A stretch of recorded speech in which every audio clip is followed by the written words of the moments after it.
And then, There we go. okay. I'm dark. The halo on my head. That works. Maybe I won't stand right under that light. It's fine. It works. Okay, We're great. good. I think we're Great. good. Okay, good so with you that? can introduce I'm good yourself with that. now. Yeah. All right, we'll get started then. Good. Thank you. First, I want to say thanks to Sean for letting us be here this evening and graciously putting out all the seats. And there's some snacks in the back and a little bit of wine in the back. We're getting back to the good old days of the speaker series, I guess. This is wonderful. So, as Leah said, I was asked to speak to workforce housing, employee housing. It's the same thing. I've been working on this project for about a decade. You know, as soon as I came into the Valley, I realized that there was a severe housing problem here. I was the only one to move into Waterville as a full-time employee of the Valley, because Mike, you are a part-time employee, so you were living here. So very few employees lived in the Valley. And so I started trying to figure out how to get some workforce housing going. So I've been working on this for a while.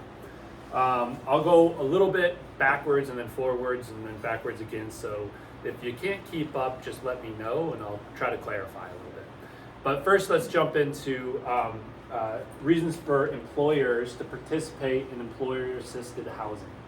This is really the question. Why does an employer, why do they want to be a part of the employee's housing? What's the point, right? So first, it's the company interest. Obviously, we got to recruit and we got to retain employees. That's number one, right? First and foremost, we have to find the staff and we have to retain them. Second, we have to increase workforce stability. We need them to be stable. We want them to have a comfortable place to live so that they're stable and they stay with us. We increase the employee's productivity. That's huge. More comfortable they are with their living circumstances, the more productivity that we'll have from them. From the civil interest, we want to meet a community-wide needs. We'll jump into that a little bit more later. Strengthen the community relationship. If the employees live in the community, obviously that strengthens the relationship with the community. We want to leverage other resources, state and federal financing, things like that, so that it creates that whole civic engagement. Through matching funds, through donations, through collaboration with nonprofits. So all of these are all good civic engagements that we can do with the employees to try to build more employee housing inside of the towns. Civic pride, leadership, good corporate citizenship is just part of being a good leader, right? So collaboration in local government with non-government organizations. I took this. Some of these slides are from a presentation that I did with one of my lawyers. That she put a lot of things in here that I had to look up the acronyms to. But she's really great. One of the big points that she wanted to make here was that this doesn't happen. It doesn't happen by one organization. It's not like Waterville Valley Resort is going to come in here, flip the bill, and just build some monstrosity of employee housing and put everybody up. This only happens through a lot of civic engagement. Local government has to be involved. Non-governmental organizations, the WVRE, for example. Did I say that right? RA, thank you. I'm like, RE, that's not the right one. WVRA, the other business units that are in the community that can help out with this. The town, the U.S. Forest Service. There's a lot more than just the resort, is what I'm saying. There's also the Waterville Valley Foundation. There's the nonprofits that exist. All of us have to work together to better the community and to make this type of a thing happen. A really great example is the Wintergreen project that was in Keystone that we'll dive into a little bit later. But it really shows how the county, the town, everyone came together to bring something to the community. So determining the employer's role. First, you got to evaluate your housing needs of the employees and the community. You do this by assessing local market conditions, so the availability of units, the housing costs, the planned housing, construction, etc. Identify employees' key housing needs. This is really important. When I lived in Colorado, the housing need was much different than here. Colorado was a big destination resort. We'd have a lot of kids that just came out of college from Texas that all they wanted was a bed, right? They just needed a bed.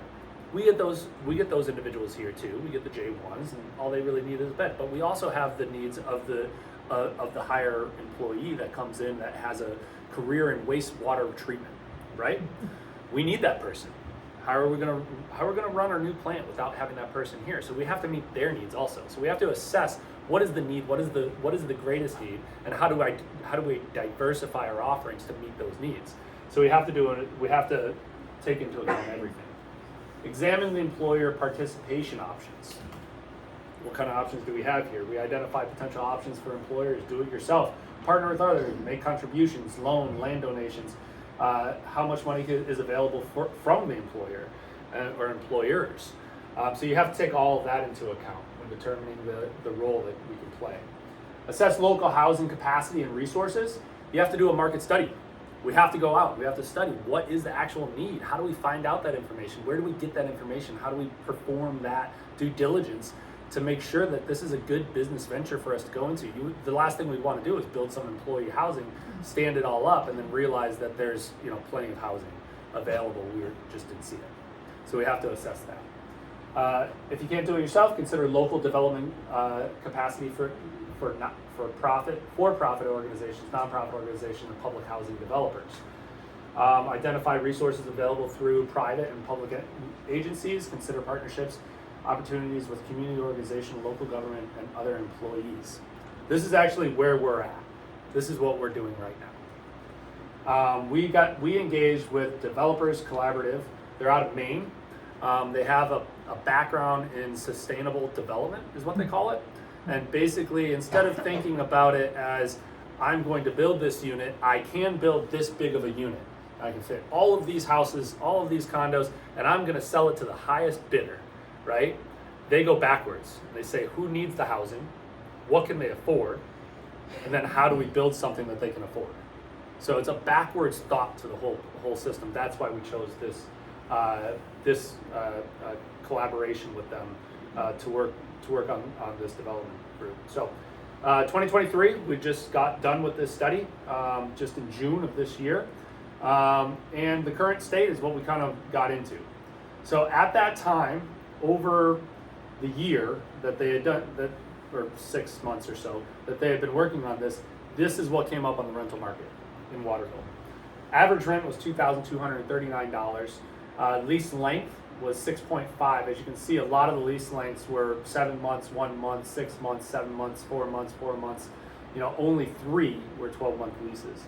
And they were in 2 were in Thornton, 1 was in Plymouth.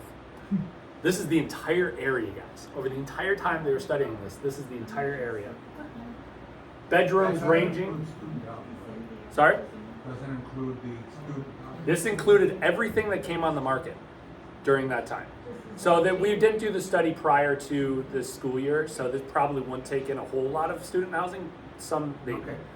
But in Waterville, we had, about 7 different condos, beds ranging mostly 3 bedrooms, 1 2-bedroom. They were mostly all furnished. Square footage ranging from 1,300 up to 2,200. Rents ranging from $3,000 to or $4,123 down to $1,000. And lease length was 4 months for that one. A lot of gap. It was those ones that maybe had a problem with the tenant and they needed 4 months to fulfill that gap. But very few, 12-month leases. And even in those 12-month leases, Thornton house, 3-bedroom house, 2,100 square feet, $1,473. I think that's the best deal. Then we had a condo with 2 bedrooms, 1,200 square feet for $1,000 for 12 months. Yeah. Where's the telephone number? Where's the phone number? Exactly. But this is everything. Everything. So, rental unit vacancy rates. What's the right amount of vacancy to have in a community? That's what you need to understand. It says 5% is considered the balanced market. So going back to 2013, and we're looking at Grafton County and New Hampshire. So black is New Hampshire, Grafton County is in red. We were already at 3.4% vacancy rate. So we're already below the balanced market.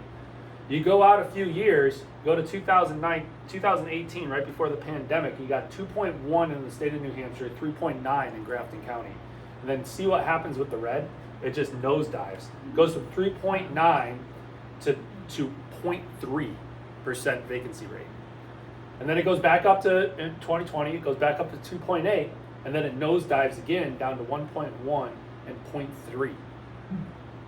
So currently at 2022, the last part of the study was 0.3 vacancy rate. There's no housing, nothing available. Tim, can I ask you a quick question? Sure. How much does VRBO and Airbnb factor into what's been taken away from what would have historically been longer term rentals in the valley? Do you have any sense of that? I don't have a sense of it. I don't think I can measure it. Most people wouldn't be interested, I don't think, by the way, in converting from. I think it's far too lucrative to switch.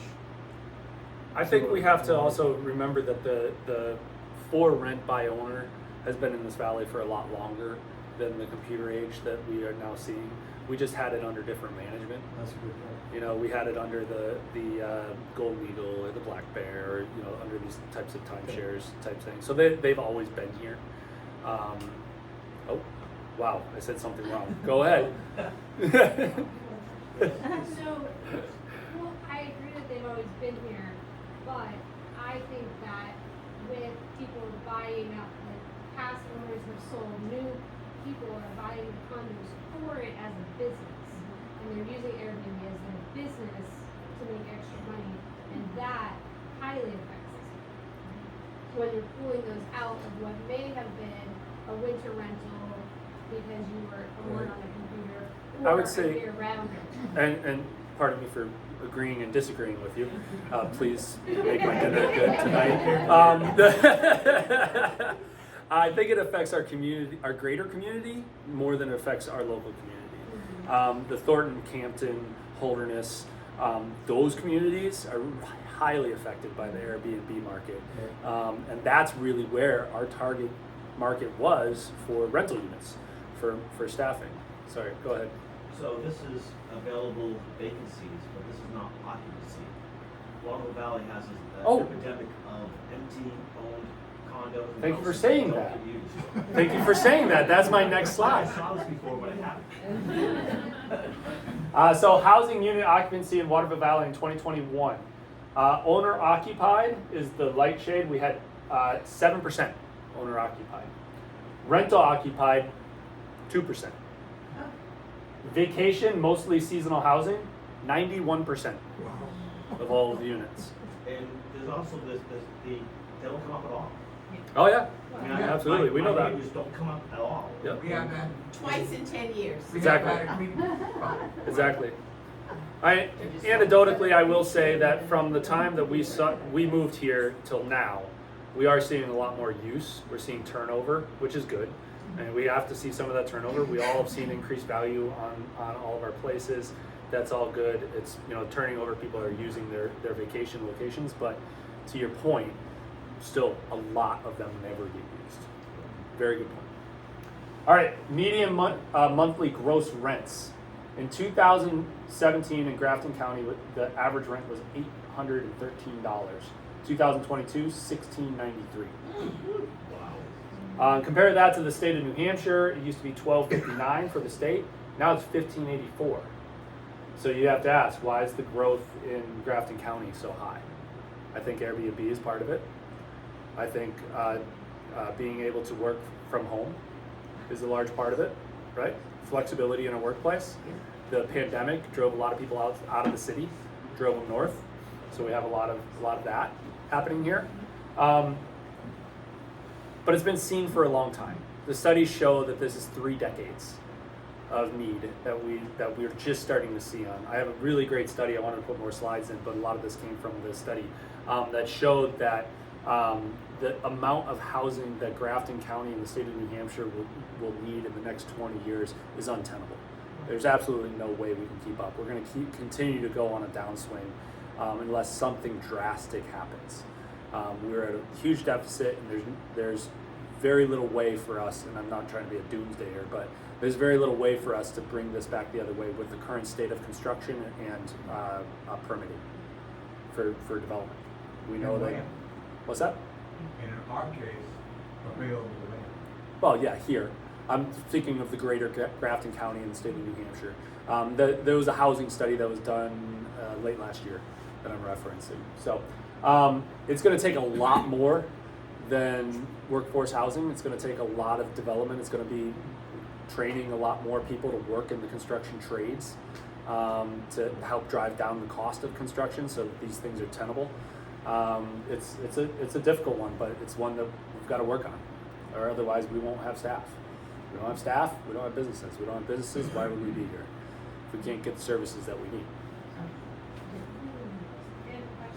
Oh, sorry, go ahead.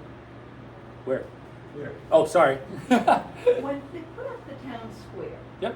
I thought the apartments above were designated for employees. And it seems as though they're in the rental. Oh, they're in the rental pool, yeah. Yeah, I'm not sure. I've heard that rumor also. I've never had any substance that has told me that that was the total plan.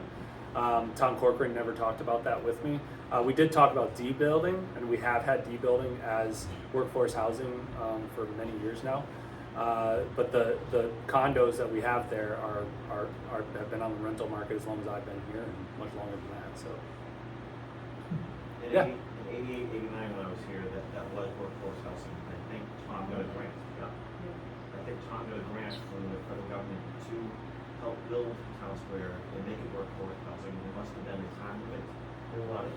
So hence, he had all the employees live there for like 3 or 4 years, and then once that time limit was up.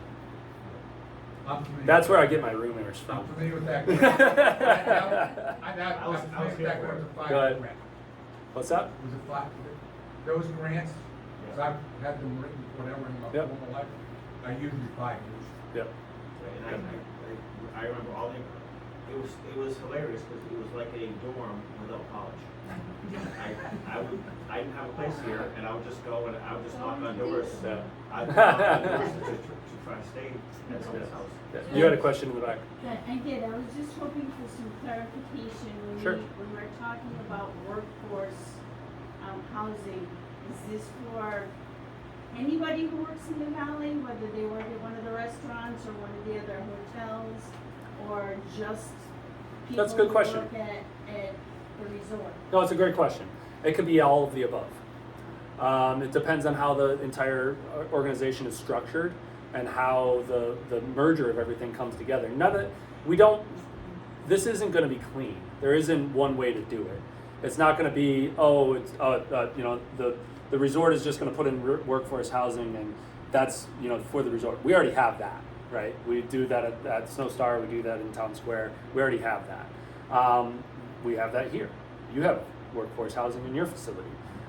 What I'm talking about is the greater initiative of workforce housing and how that could look for the entire community. There are a couple ideas that we have floating around out there. Nothing super solid yet, but I'll get into one at the end of this presentation. But it's for all the ideas and it's for the entire community. It's not just here. We need to work on this for all of Grafton County, really, in order for us to be successful and make an impact. But how do you do this and prevent what happened in Town Square? Let's just assume that there's a building and you get rents to be $1,000, Mhm. and all of a sudden there's a whole bunch of people that want to rent the place as a vacation place or as a weekend place, Yep. and they're willing to pay $1,500. So let's jump into a few more slides and hopefully I can answer some of that as we go through the slides. Okay, how do you get it done? You can purchase, you can redevelop, and you can operate. Capital plus land equals many options. So you can do a lot of different things once you start getting that mix of developer, employer, operator all in the same room. So as an owner and developer, the employer can facilitate the construction of single family or multifamily homes. That's basically what we've done, right? That's what we're doing as employers. And owners, we're becoming our own developers and we're just doing it ourselves. We're going the old-fashioned way, just take care of it. The housing can then be available to the employees. Employers developing the housing themselves will want to hire an experienced developer or contractor. Some of the things to worry about. Remember, this was done by a lawyer, So a lot of these slides are going to have things to worry about. Property management, landlord laws, employee comp and taxes, financials, capital and restructuring, organizing contingencies, politics, permitting, real estate taxes, insurance, liabilities, so on and so forth. All the things that come with owning something yourself, right? That's what we did. In 2015-16, we purchased what was the North Star Inn, and we developed it into workforce housing. This accommodates between 30 and 70 people. It depends on how we mix it up, how we put in, multiple people in a room, or we put in solo rooms, depending on how we utilize the facility. We partnered with a company called General Properties. It's an LLC out of, it's not Plymouth. They're out of, They are out of Plymouth. oh, technically they're out of Plymouth? Yeah, Okay, good. they were. So we worked with them on acquiring the property and putting together the financial package for the property. This is what it looks like inside. And we have four three-bedroom condos with 12 bed capacity, 12 hotel style rooms, one large hotel style room, lofted hotel rooms, we have 4, and then of course we have Town Square, which we use 4 condos with 24 beds in D unit, and we also rent the others to employers that are using it for their employee housing. This has been successful, really painful, but very successful. I did an article, believe it or not, someone published my writing. And in 2016, I wrote for the New Hampshire Business Journal about how important it was to make sure the ski bum was back at the resort and how it brings more atmosphere to the community when you have the employees in the community working with the community. I think we all feel that. You may not notice it all the time, but just having people in the community that are here working on it, you see them every day. It brightens, as an employee, it brightens my day, because I get to feel like I'm doing something good and positive. From the community's point of view, it fills the restaurants during the off season. It allows us to have more people around during the off season. It brings more of a community base to us. I think it's incredibly important. And I didn't understand why it was a novel thought in 2016. So can I ask Go a ahead. question? I don't know, so the past model that you were showing us, is it possible are there other buildings in the valley existing already that have the opportunity to? I wish, and I kind of hopeful not, but not really. This was a one-off, and we sort of made it work. It had those hotel rooms down below in the basement floor. We didn't know exactly how they were going to end up working. We really went into it with this idea of, we'll be able to help people stabilize their lives in these hotel rooms, and then they'll move into a condo, they'll befriend people, they'll move into a condo, and then they'll move out of the condo and move into the community. And that was kind of our overall objective. And over the years, we found that it doesn't necessarily work exactly how we thought it would work, but it has stabilized a lot of the workforce, and it has allowed us to provide housing for people in this incredibly, hard area to find housing in. So it's been good, but no, there aren't really anything that we can identify. So There's the more hotel parcels next of lands to- maybe we could develop on, but The hotel next to the conference center, there's those 2 hotels on either Yep. side of the road near the conference center. Yep. And the one, if you're going away from the conference center on the right, always that parking lot always looks sort of underutilized, like it fills up every now and then, but it looks like it's not on full. the right. Yeah. Are you talking Silver Yeah, Fox? yeah. Oh, Silver Fox is actually one of the higher occupancy rates Oh. in the valley. Okay. Yeah, next to I'm Snowdale. just hitting it wrong. But no, one of the things also we have to understand. Reggie, I gave you that prospectus from the original development of Town Core in 67 or 70, something like that. The U.S. Forest Service did it, and they commented that in this valley, we should have a balance of 4,000 hotel rooms, 4,500 room condos, and 60 houses. We should only have 60 houses in the valley, and that would produce enough economy to provide for the businesses that were also in that plan. We've kind of gone upside down. So unfortunately, that's the state of affairs that we're in right now. Any other questions? Okay. All right, so how do we get it done? Collaborations between developers, housing authorities. This is another way to do it, right? So you have housing authorities, you have the government basically that's going to give grants and things to develop workforce housing, low-income housing in areas of need. It's going to be really hard to convince that in this environment, right? Like, it's not going to be where we produce low-income housing, and it's not really what the community is looking for. But it's one way to do it. The problem with this is they are so backed up. We wouldn't get a project in front of them for a decade. I mean, we've got community 5 decades. No, 5 years. Okay. The current workflow, because I was working with one about 4 or 5 months ago, and basically they were told that the paper drain is what they call it, Yep. is 5 years. Yep. I mean, the good thing about it is it saves on human capital and financial capital. Other people are doing the work. Delegate to experienced affordable housing developer. Avoid property management obligations. Consider for-profit, nonprofit, and public housing developers who can assist in technical roles and identify resources available through private and public agencies. These people know what they're doing, right? They come in, they see that the project needs it, they put it forth, they get it done, and they know how to do it. This is the job that they do to serve the communities. Things to worry about: you lose all the control. The complexes are reserved units for employees. They could be master leased commercial condos that don't necessarily have to be for the employees. They can be for anyone of need. Employee comp and tax issues. There's politics and permitting, real estate, insurance liabilities. All of those types of issues come with this. But the biggest one, in my mind, with this is that it doesn't really serve the need of the community. It serves the need of the entire greater community. It might not serve the needs of Waterville Valley, but it would be looking to serve all of Grafton County. So we're looking. They can't really say, if you go for these grants, you can't say, well, it can only be for people living and working in Waterville Valley. And we don't have land for it either, because these units are normally huge. So kind of complex. But let's take a look at one that did this. Wintergreen and Keystone is a public-private partnership, employer-direct investment, and LIHTC and other governmental sources, meaning the low-income housing sources that they had. The village at Wintergreen has a 196 unit complex with a combination of 1, 2, and 3 bedroom units and 10 buildings. Developer received low-income housing credits from the Colorado Housing and Finance Authority for 20 plus or minus units.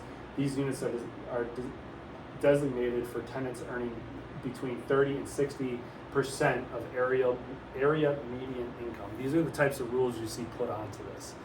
So only the people that earn between that can get into this. So it's a long process to also just be able to get into the unit. You have to qualify for it. You have to go through the financial authorities. You have to. There's a lot more to it. Summit County provided the developer with a loan. Summit Combined Housing Authority partnered with the developer to enable property tax exemption for the development. Rent of 120 workforce housing units is capped at 100% AMI. That's again the area median income. And these units are only available to those working at least 30 hours in Summit County. That's a pretty cool thing they got into this particular unit, is you have to work for 30 hours at least per week in Summit County on an annual basis. So that's also really neat, because if you work in the wintertime, you work 80 hours a week, and during the summertime you might not work at all, but it averages out to being 30 hours annually. Another thing that's weird on this one is the remaining 36 units are seasonal rentals that address the needs of the seasonal employees while allowing long-term rentals to remain available to locals. So what does that mean? 36 of these are at market rate. 36 of them are rented to anyone who wants to rent a unit up in the mountains in this complex. I thought that was pretty cool, because when I lived in Colorado, I lived at an employee complex, and it was full of employees. It would be kind of neat to have a little bit more diversity inside of those units, and I think that's what they were going for with this project. Vail owned the ground and leased it for the project. That was what their participation was. It's built. That's what it looks like. It looks exactly the same as pretty much all the employee housing that they have out there, right, Katie? Pretty much looks the same. Another one is at the Canyons. This is one that's under development. This one's actually pretty cool. It's 441 employees will access the affordable housing, and it's a community outside of the Canyons in the Lower Valley.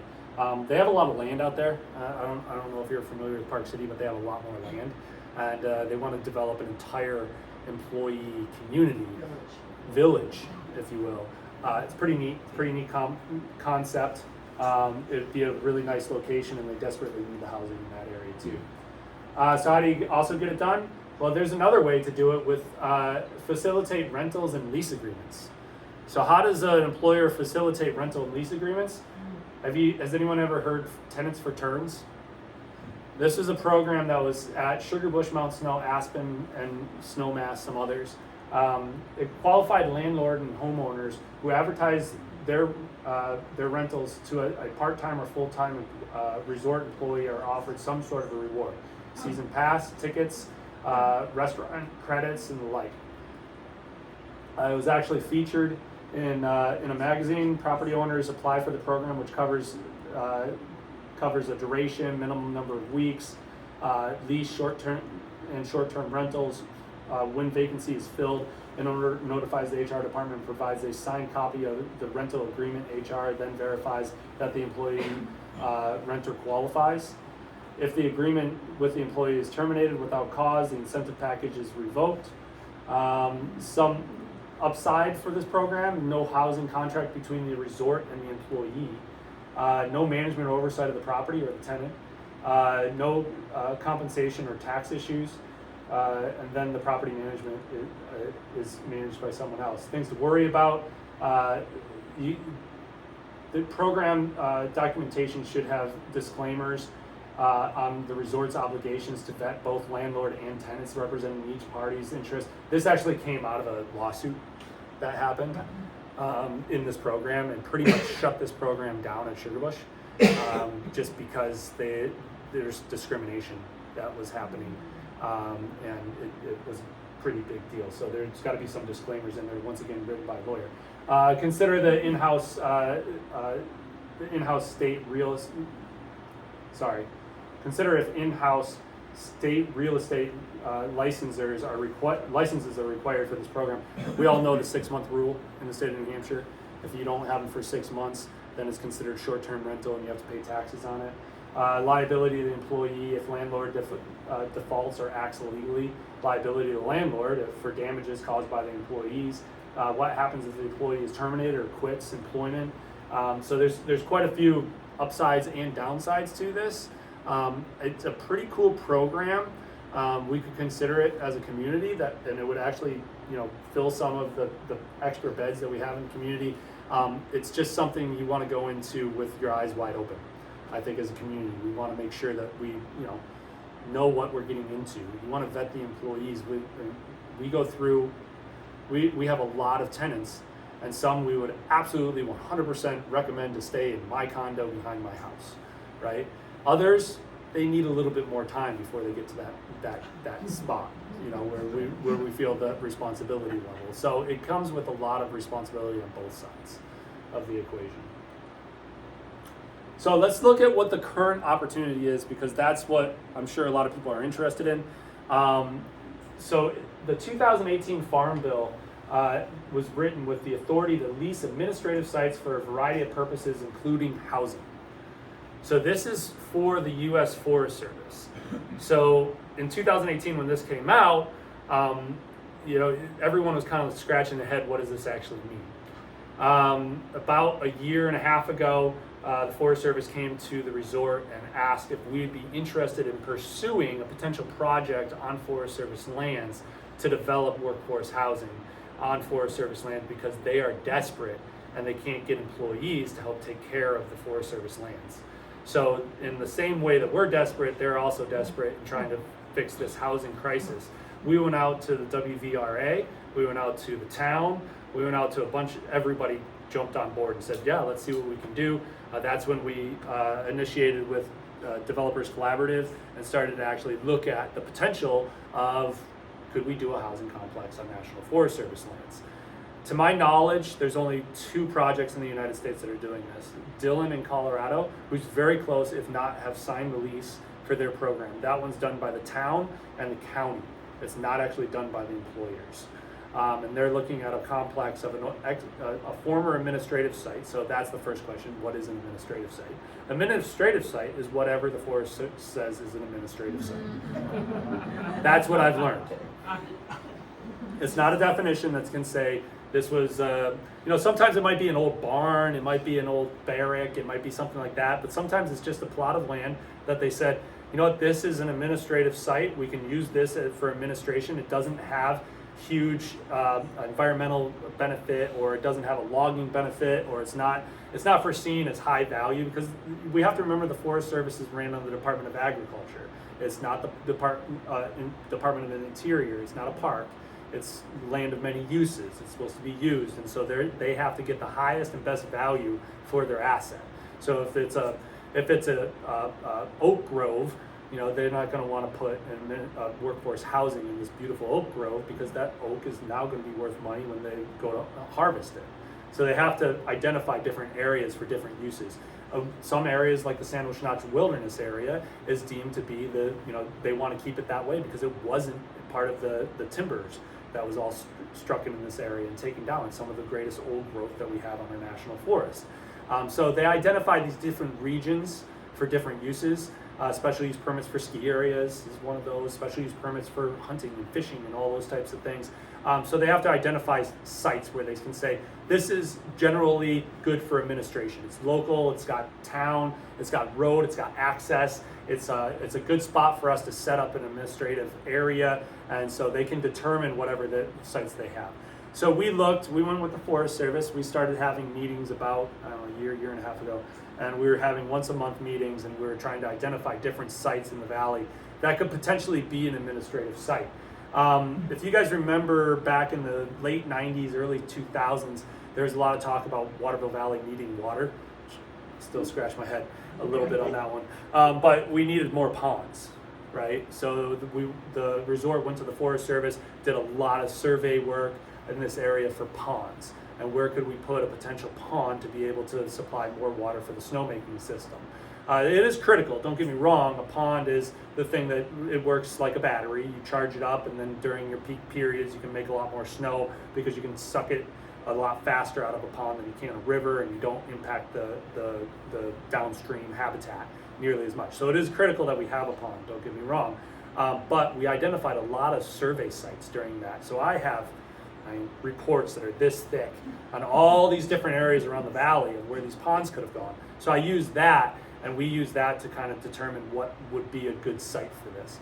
We also met with the lawyer who actually helped put this presentation together, and they identified some things for critical for sustainable workforce housing. One is access. They have to have access. They need to be able to walk to an area where they can, get groceries, entertain themselves. Public transit is big. These criteria, when they go for a grant, these are some of the criteria that they look for. So by studying what they were looking for in that grant, we started to get better ideas about where this location could possibly be.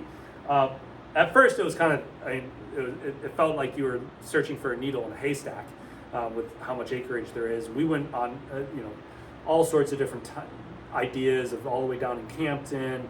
What about Mad River Road? What about, Triple I? What about, here in town, what do we have? What about the north side of town, the east side of town, west side, south side, east, southwest, east, all those different directions. We really evaluated it. But it comes down to the area that we focused in on was where the pond originally was the first pond was originally designed for. And if you look here, you can see Corcoran's Pond there. You can see Corcoran Pond, Town Square here. And then the sewage plant down here. And you can see there's opportunity to come in right here, maybe a potential housing unit up on that hillside.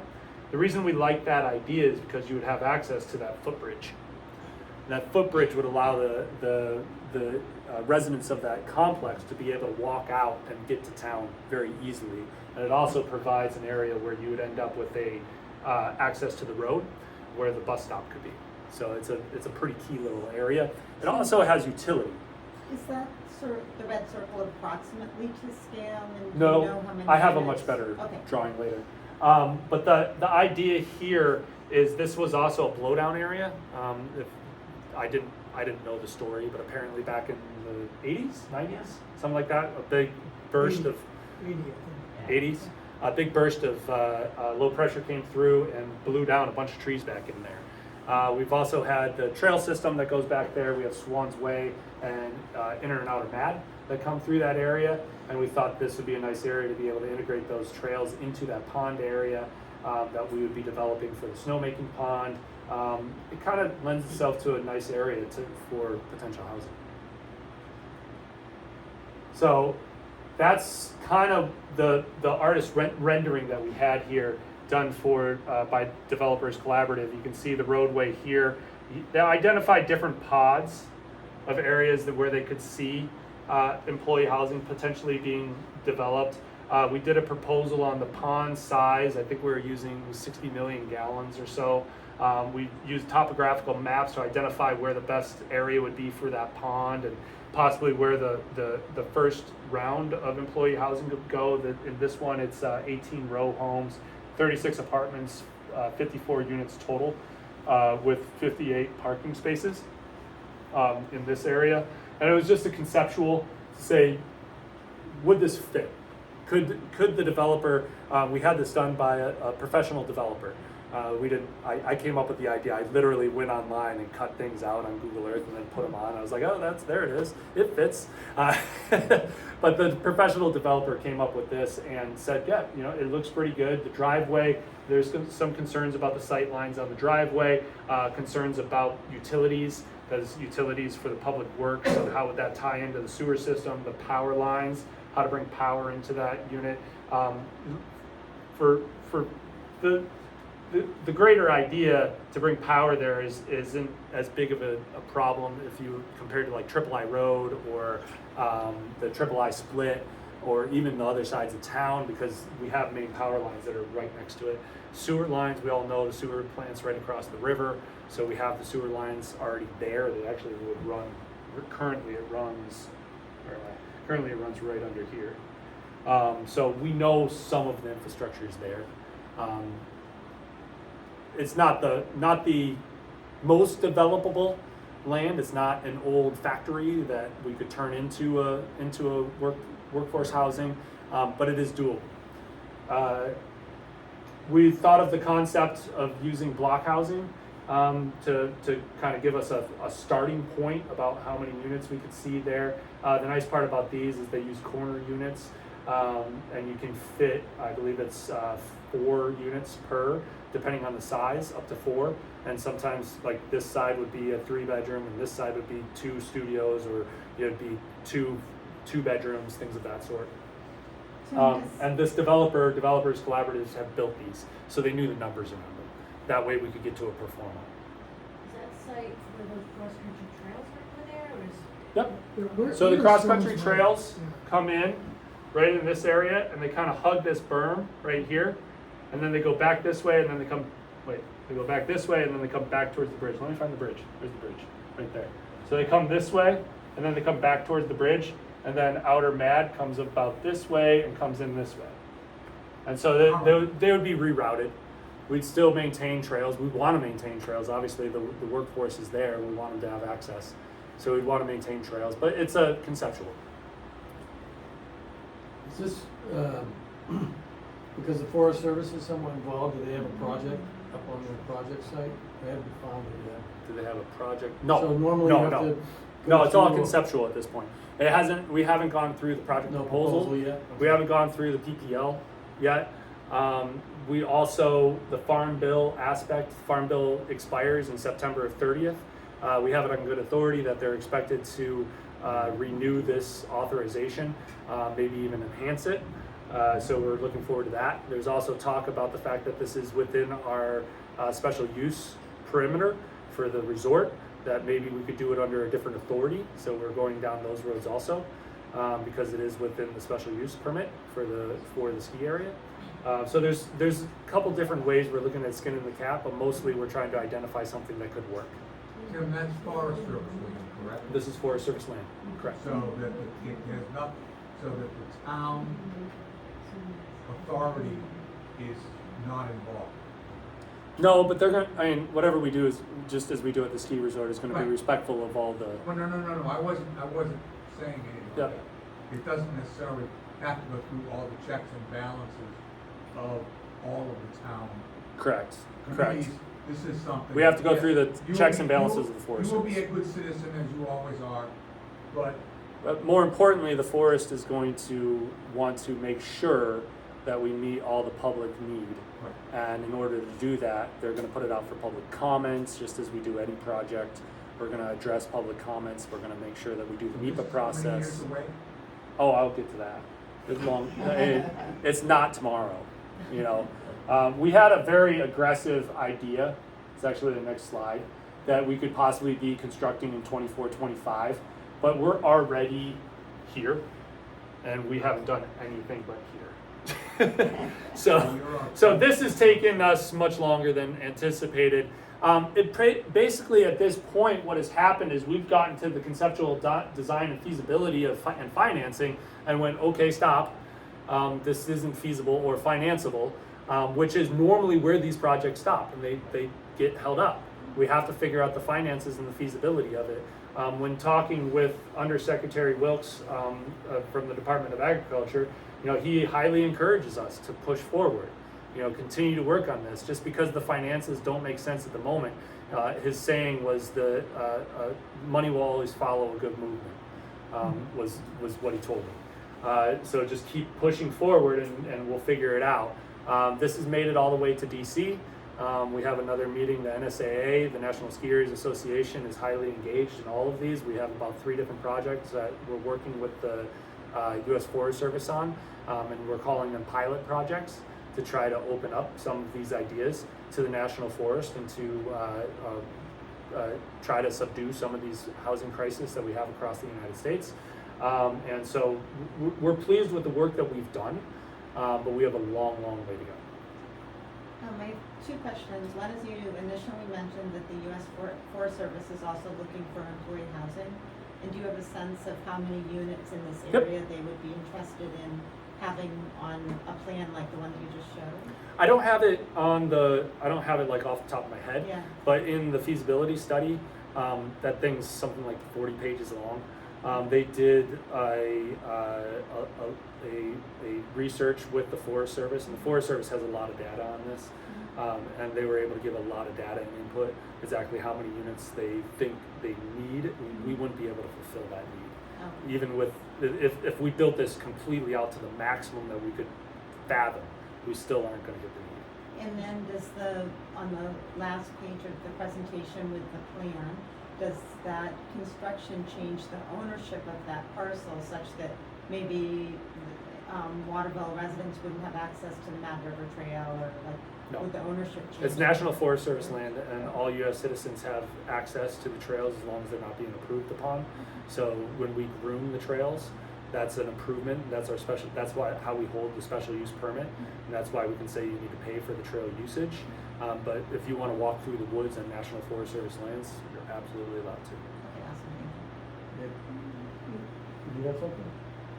I'll catch up, don't worry. So, a couple of those other projects had Vail leasing the land. Has there been any conversation about Terrell or anybody else that owns No, property in the valley leasing land? Not really. We've come up with some other ideas in the development of some of the land that Tyrell owns that we're still looking down. This is one of probably 4 different ideas that we have. This is one that's public, so I can present on it. Okay. Yeah, I don't like that location. I think it's just beautiful over there. Okay. And I hate to see our night sky take a hit. And just the drive up there is kind of pretty special for people who are going up to the mountain or going up Triple I or whatever. And I hate to see that go away. So if there was, it's nice to know that there's other things being contemplated. Yep. And And to be honest, it's everything and anything. And with all the ideas that we have, we won't even scratch the surface of the need. Just one other quick, so you mentioned something that I think answered this question already, but the Forest Service owns a honking piece of property down off of 93 at the Blair Bridge, that's it? Yep. With some big buildings and even bigger parking lots. Why aren't they thinking about, Access. that's what it was? It's access. Can't get anywhere from They need to put it in a place where they have access to Grocery. public housing, groceries, amenities. That's Okay. why resort community is ideal. So, with whatever number of units, especially for forest services and others, Mhm. so, and it's not just for Waterville employees, how do you keep it from being for employees from somewhere else, employees for the forest service? So And now we I- still have a deficit. I may have running mis- for I may office. have misstated myself, but if this were to go through, this would be in collaboration. It would be outside of a grant proposal, and it wouldn't necessarily have to fall under the grant regulations for low-income housing and that sort of thing. And this would be specified towards workforce housing. So that would mean it would have to be, so most likely it would have to do with a master lease. So Waterville Valley Resort would master lease 20 of these units. WVRA would master lease 10 of these units. The town would master lease 10 of these units. And then from there, they would be able to stipulate where those 10, 25 units, wherever they want to use those units. And that is what makes it tenable for a developer, because the master lease gives them security over the income. Removing forest and master lease. Correct. Some So Yep. they would They get, would be part they of- would get they would their be- share. they would- So it would be divvied out between Let's say us it's and them basically. four master leases. Yep. Any Is thoughts the on conception. impact of the school? Conceptual. What's up? Any thoughts on the impact of the school? Not at the moment, but I'm sure there would be impacts on the school. Well, Yep. so I bring this up for two reasons. One, enrollment's going down, so bringing people into the school would be good. But two, we had a situation not so long ago where we had some low-income people at the school and they could not get their students to high school. The student could not make it to high school for the first week because they had no mode of transportation. Mhm. That's the type of people that might be coming here because they might be working during time to get to the school. This might require some infrastructure to be able to get busing down. Yep. So we can put the warrant article out and make it as a bus. Raising. I'm just, I do have a child who goes to high school, and right now, because she's the only one who takes the school bus in Waterville, the bus stop is Aloha that way. Yep. But the school told me that if there were a bigger demand for a bus here, they would be open to that. There is a bus stop right off of Upper Pentagon Road, but for Waterville, our stop is Aloha. Yeah. Yeah. And is this such a bad thing? I mean, this adds diversity to our community. It makes it so we have staff. It makes it so we can operate. We can provide the services that we all desire. Oh, and, yeah, to be fair, our eighth grade class right now is 11 kids. And of those 11 kids, 10 of them are going to the high school. Yeah. So, Plus- All right, let's keep it on housing, not school. Even though you got two school board members here, let's keep it on housing. We could do another speaker series on school. Tim, Oh, sorry, three. Let's I'm get, sorry. let's, thank you, Tim, let's get. No, I got another one. No, Hey, I you- was sorry. gonna say, sit yes. Go ahead. Well, this is an interesting because of the land limitations here to be able to use somebody else's land in effect. Correct. That's pretty original. Correct. And everything. I think you covered it in one of the things you said, but because of your situation, you express it in terms of your employees to a large extent. So I was gonna ask, does the town get closed out? How do you integrate the town? But Oh, you not- said they would be allocated a certain number, but I think the dynamics are just different. The town would like to have employees that are more family oriented, that will be here long term. You're built around a lot of. See, that's a fallacy, though. That's not actually what we're looking for. I have a real deep need for family properties, because I want to bring in, you know, full-time year-round staff. We have, 73 right now, full-time year-round Group 1 benefited staff members. Those positions, the better talent that I can get for those positions, the much better the organization will operate. That's why I'm saying there's multiple, if we do this, I can almost guarantee you we're not going to see dormitories out there. We're going to want to have this community, this employee workforce community that's based out there.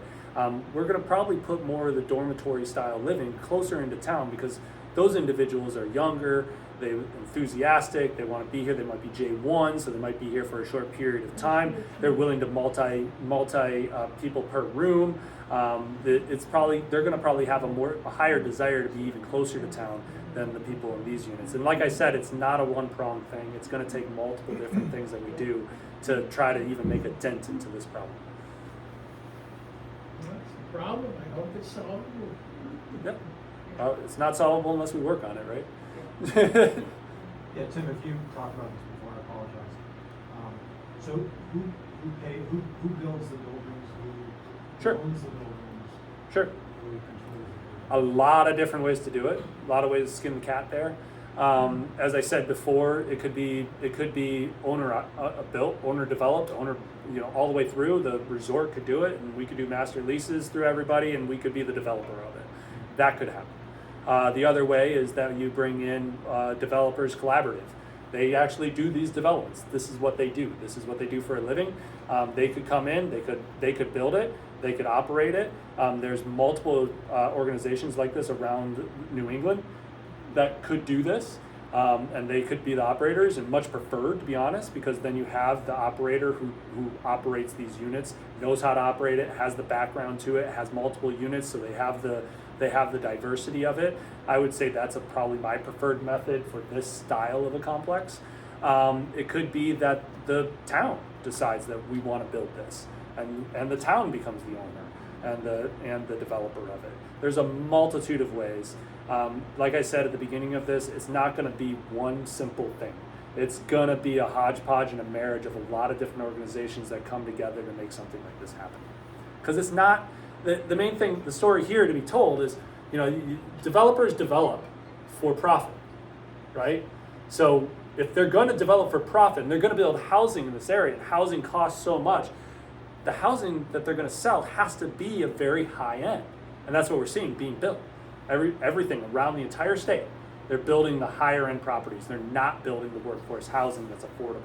Why? Because there's a bigger profit at the end of that road. Is there enough money incentive in that for them because of the money, so it's not gonna be as high a return? That's why we have to get creative. That's why we have to secure it. That gets to low-income housing grants, that gets to real estate breaks, that breaks all kinds of other things that can make it worthwhile. And that's something that the people, I happen to know the people we are talking to, they're familiar with it. Tina has a very good friend that is extraordinarily familiar with this, our goddaughter's mother. That's what she does for a living, all right? And that's what she does. She's a very, very high-end attorney. This is all she does. And sometimes they sell these in different packages And there too, are all because kinds of different ways if you to organize do it this. correctly, it can be a very stable development. So instead of risking the market, right, you build something now, and all of a sudden, the interest rates go to the moon, and no one's buying. Well, now they're stuck with these very high-end apartments that they built. If they can diversify that risk and put it into a housing development like this that already has master leases with reputable businesses that that they can afford, especially municipalities and governmental agencies and things like that do these master leases, becomes a balance, right? Like they're not going to make as much money on it, but it's going to be very secure. So that's what we're looking for. But right now, it's more of a planning stage than anything conceptual. The yin yang you just pointed out, the ones I've been working with, is a yin yang. Which way do you want it? Do you want the opportunity to make more money or the security? And people I talk to love the master lease concept, because all of a sudden you're sitting here and you're talking about a master lease for usually a minimum of 3 to 5 years. So all of a sudden you're sitting here with some security that they're talking about, which gives them the opportunity to move forward. Correct. There's a lot of ways of doing this, And the nice thing is if you look at the Dillon, Colorado project, the reason it got to the point that it's at was there was a conflict between the town and the county to do with the roundabout. You know, that was the conflict that they couldn't get over. The nice thing about our community, we have a town, we're pretty much all on the same page, we know that there's a need, we may disagree on the location, but we know that there's a need, and we know that we can help in this endeavor.